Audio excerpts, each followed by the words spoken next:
El Antiguo Testamento, textos muy humanos redactados a la medida de las necesidades del pueblo hebreo. Lo que hoy conocemos como la Biblia, del griego Biblia, libros, es una colección de textos muy diversos y con diferentes grados de aceptación según las religiones. Así, por ejemplo, las Sagradas Escrituras del judaísmo actual, según el canon que se atribuye a Esdras, se divide en tres partes: Torá o ley, 5 libros; profetas, 21 libros; y escritos, 13 libros. La colección del Nuevo Testamento obviamente no forma parte de este canon. La Biblia católica y ortodoxa se conformó a partir de la primera traducción al griego del Antiguo Testamento, conocida como la Septuaginta o Biblia de los 70. Incluyen textos deuterocánicos, esto es no aceptados en el canon hebreo, como Tobías, Judith, Sabiduría, Eclesiástico, Baruch y Primera y Segunda de Macabeos.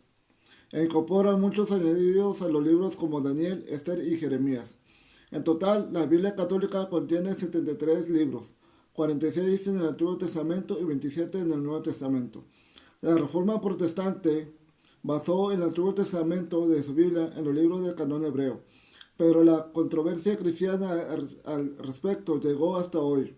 Así, mientras los luteranos mantenían los textos añadidos por el canon católico, aunque bajo la categoría de apócrifos o textos de lectura edificante, los calvinistas los, los excluyen. Los excluyen. La Biblia cristiana mantiene dos partes diferentes: Antiguo Testamento y Nuevo Testamento, basados en el concepto testamentum, traducción latina de griego diubeke, que en la Septuaginta significa pacto, referido al pacto entre Dios y el pueblo hebreo otorgado a Moisés. Este concepto comenzó a extenderse en los círculos cristianos de finales del siglo II, que denominaron ambas colecciones de libros como Baleida Diaconei, Antiguo Testamento, y Caneu Diatekeyuku, Nuevo Testamento. Debe suponerse que el idioma original de los textos del Antiguo Testamento fue el hebreo, aunque parte de Esdras o Daniel fueron escritos en arameo. En la Septuaginta, todos estos libros se tradujeron al griego, idioma en el que se redactará 4 siglos después el Nuevo Testamento. Cuando teólogos y exegetas basan sus opiniones en el estudio directo de los manuscritos originales, hacen su enésimo ejercicio de fe, ya que los soportes materiales antiguos quedan apenas en un fragmento y es relativamente moderno. El manuscrito más antiguo conocido es un fragmento de Samuel datado hacia el año 225 a.C., mientras que lo más antiguo del Nuevo Testamento es una reducida tira de papiro con 3 versículos del Evangelio de Juan, datada entre los años 125 y 150 después de Cristo. En papiro más reciente se conserva un 67,48% del volumen total del Nuevo Testamento. Es imposible conocer el contenido exacto de los documentos bíblicos originales, dado que a lo largo de los siglos los libros que conforman la Biblia actual pasaron por muchísimas manos diferentes que los sometieron a un número indeterminado de copias, compilaciones, ampliaciones, fusiones, más copias, traducciones, hasta una relativa estabilización de los textos del Antiguo Testamento en la Septuaginta y de los del Nuevo Testamento en las copias de los siglos II y III después de Cristo. El formato y el orden de los libros de la Biblia actuales tampoco tienen nada que ver con sus remotos y desconocidos originales. La división de los textos del Antiguo Testamento en versículos se acometió en el siglo VI o VII, y la actual organización de capítulos y versículos es obra de Stephen Langdon, arzobispo de Canterbury y erudito bíblico, que hacia el año 1200 revisó, reformó y unificó los sistemas de divisiones anteriores. Los 46 libros que conforman el Antiguo Testamento en el canon católico pretenden recoger la historia y las creencias religiosas del pueblo hebreo que, aglutinando bajo la nación de Israel, apareció en la región de Palestina durante el siglo 13 a.C. Los analistas científicos han demostrado que buena parte de los libros legislativos, históricos, proféticos o poéticos de la Biblia, tal como ya se ha dicho, son producto de un largo proceso de actualización de documentos más antiguos a los que iban añadiéndose datos nuevos e interpretaciones diversas en función de los intereses de los nuevos autores recopiladores. De ese proceso provienen anacronismos tan sonados como el libro de Isaías, profeta del siglo VIII, donde aparece una serie de oráculos fechables, sin duda en el siglo VI, dado que se menciona el rey persa Ciro. La imposible relación de Abraham con los filisteos, descrita en Génesis 21 y Génesis 32, cuando ambos estaban separados aún por muchos siglos de historia. El atribuir a Moisés un texto como el de Deuteronomio, que no se compuso hasta el siglo VII a.C. El denominado Yahvé, pronunciación del tetragrama YHWH, el Dios de Abraham y los patriarcas, cuando este nombre no será revelado sino mucho más tarde a Moisés. Éxodo 6.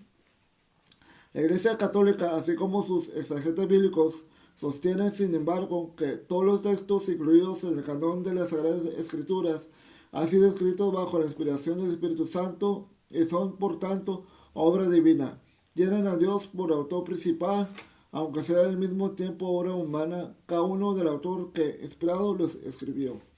Pero, obviamente, la cuestión de ser una obra de Dios, que todo lo sabe porque todo lo ha creado y de él todo depende, casa muy bien mal con el cúmulo de propósitos que se afirman en la Biblia.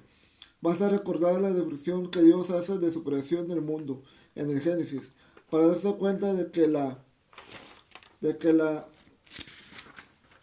narración divina no es más que una deficiente recuento de los mitos cosmogónicos mesopotámicos y que su descripción de la bóveda celeste, por ejemplo, no difiere en nada de lo que hacían los antiguos sacerdotes caldeos o egipcios. ¿Cómo puede ser, pues, que Dios no fuese capaz ni de describir con acierto aquella parte del universo, el cielo, donde se le supone que mora desde la eternidad? Para mayor despiste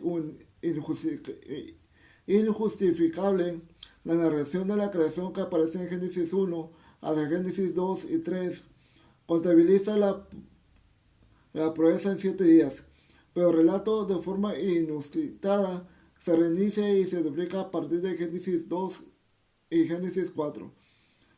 Y entonces parece que la obra divina se culminó en un día.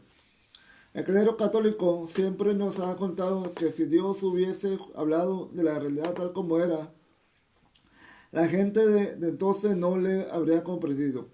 Pero a tan sesuda deducción cabe oponer que la evidencia universal muestra que cualquier creyente de cualquier religión está dispuesto siempre a creer cualquier cosa que haya sido dicha por su Dios, aunque no la comprenda en absoluto. Y tanto más creíble será cuando más incomprensible parezca. A Dios le hubiera costado muy poco, por ejemplo, hablar de la teoría de la relatividad o de la formación del cosmos a partir del Big Bang, que ofrecen explicaciones metafísicas para cualquier mortal que no sea astrofísica o cosmólogo. Pero no lo hizo. Dios pudo haber explicado la formación del universo según la postula de la teoría del Big Bang. Por ejemplo, y haberlo dicho a su amante hebreo, que el origen de todo tuvo lugar cuando una región que contenía toda la masa del universo a una temperatura enormemente elevada se expandió mediante una tremenda explosión y se hizo disminuir su temperatura. Segundos después, la temperatura descendió hasta el punto de permitir la formación de los protones y los neutrones y, pasados unos pocos minutos, la temperatura siguió bajando hasta el punto en que pudieron combinarse los protones y los neutrones para formar los núcleos atómicos, y todo ello realizados por voluntad divina, claro está.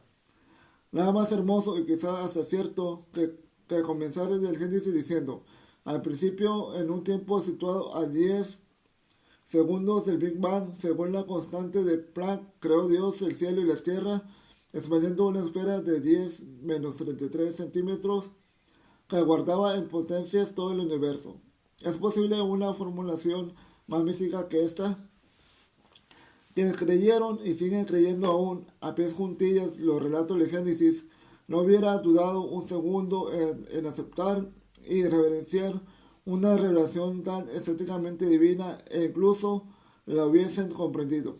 Pero no, en la Biblia jamás se le dio cabida al libro de Einstein o la revelación de Hopkins o el libro de Big Bang.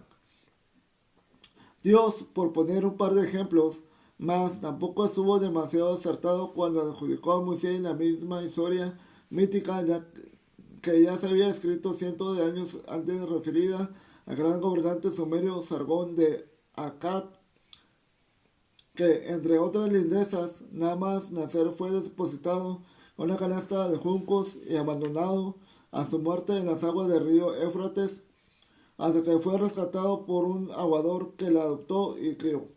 Ese tipo de leyenda conocida y perteneciente al modelo de Salvador de las Aguas es universal y, además de atribuirse a Sargón y a Moisés, lo encontramos en Krishna, Rómulo y Remo, Perseo, Ciro, Avis, etc. ¿Sabía Dios que estaba plagiando una historia pagana? Y no es tampoco de recibo que una narración tan prototípica de la Biblia como es la del diluvio universal fuese también el plagio de otra leyenda sumeria mucho más antigua, la del cielo de Ziusudra. El profesor Federico Lara, experto en historia antigua, resume el ciclo de Ziusudra de la siguiente forma. Los dioses deciden destruir la humanidad a causa de las muchas culpas cometidas por esta. Sin embargo, un dios, Enki, advierte al rey Ziusudra de Churupak de lo que se avecinaba, ordenándole la construcción de una nave para que pudiese salvar con su familia juntos a animales y plantas de todas clases. El diluvio al fin se produjo y destrozó todo tipo de vida, así como los lugares de culto, las ciudades, convirtiendo a la humanidad en barro. Después de 7 días y 7 noches, el diluvio cesó y Ziusudra pudo salir de la barca. En acción de gracia realizó un sacrificio a los dioses quienes le hicieron vivir allende los mares, en el oriente en Dilmun. Es posible que yo no preveyase que en un día lejano unos hombres llamados arqueólogos pondrían a descubierto humildes de tablillas con escrituras cuneiformes que delatarían sus delicios narrativos.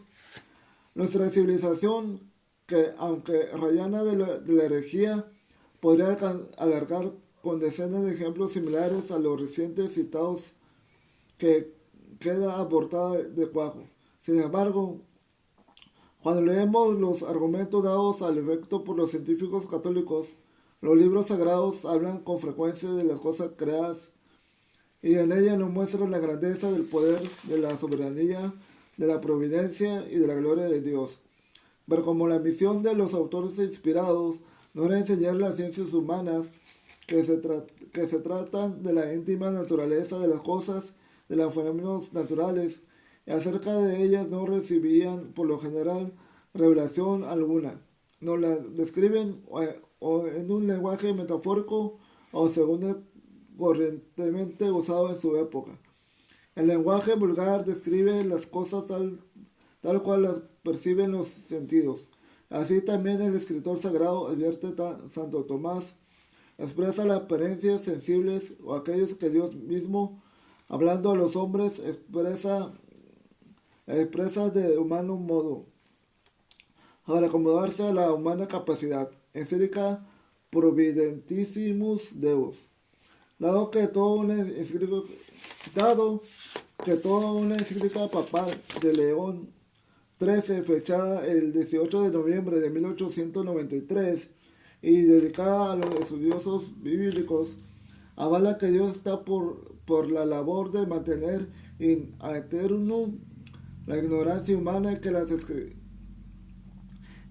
escrituras sagradas tienen a Dios por autor principal. Dejaremos reposar almacenadas en el limbo de nuestra memoria las doctas manifestaciones y comenzaremos a dirigir nuestra mirada hacia los textos dichos sagrados y hacia los hechos históricos comprobables para intentar localizar paso a paso algunas de las razones, siempre las hay para todo, por las que la Biblia acabó siendo lo que hoy es. Y en cualquier caso, concluiremos probando que la Iglesia Católica, pese a defender la autoridad divina de los textos bíblicos de modo incuestionable, no sigue buena parte de los mandatos fundamentales que ella misma atribuye a Dios.